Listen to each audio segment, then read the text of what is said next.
AP అభివృద్ధి చెందాలంటే అది తెలుగుదేశం పార్టీతోనే సాధ్యమన్నారు అద్దంకి టీడీపీ అభ్యర్థి గొట్టిపాటి రవికుమార్. అద్దంకి పట్టణంలో నిర్వహించిన ఎన్నికల ప్రచారంలో రవి పాల్గొన్నారు. టీడీపీ కూటమి రూపొందించిన సూపర్ 6 పథకాల గురించి ఓటర్లకు వివరించారు. టీడీపీ ప్రభుత్వంలో నిర్మించిన టిడ్కో ఇళ్లను పేదలకు ఎందుకు ఇవ్వలేదని వైసీపీ నేతలను ప్రశ్నించారు. రాబోయే ఎన్నికల్లో టీడీపీ గెలుపు ఖాయమన్నారు గొట్టిపాటి రవికుమార్.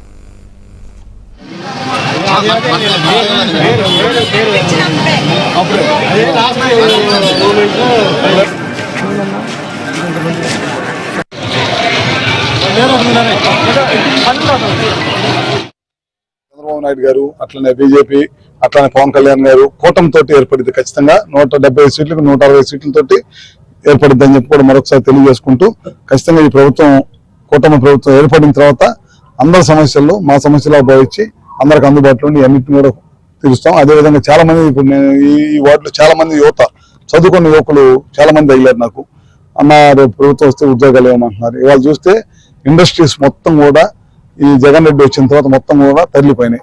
అమర్ రాజా బ్యాటరీలు కొన్ని లక్షల మంది వేల మందికి ఉద్యోగాలు ఇచ్చే అమర్ రాజా కానీ మన జిల్లాలో ఉన్న గ్రానైట్ పరిశ్రమలు ఇవన్నీ కూడా వీళ్ళ దెబ్బకి మూతేసుకొని పోయే పరిస్థితి వచ్చింది. మన డైరీ కానీ ఇవన్నీ కూడా రాబోయే రోజుల్లో ఖచ్చితంగా ఒక నమ్మకాన్ని క్రియేట్ చేసి తప్పకుండా ఈ ప్రాంతంలో ఇండస్ట్రీస్ రావాలి, యువతకు ఉపాధి కలిగేదానికి మా సాయశక్తిగా కృషి చేస్తామని చెప్పి కూడా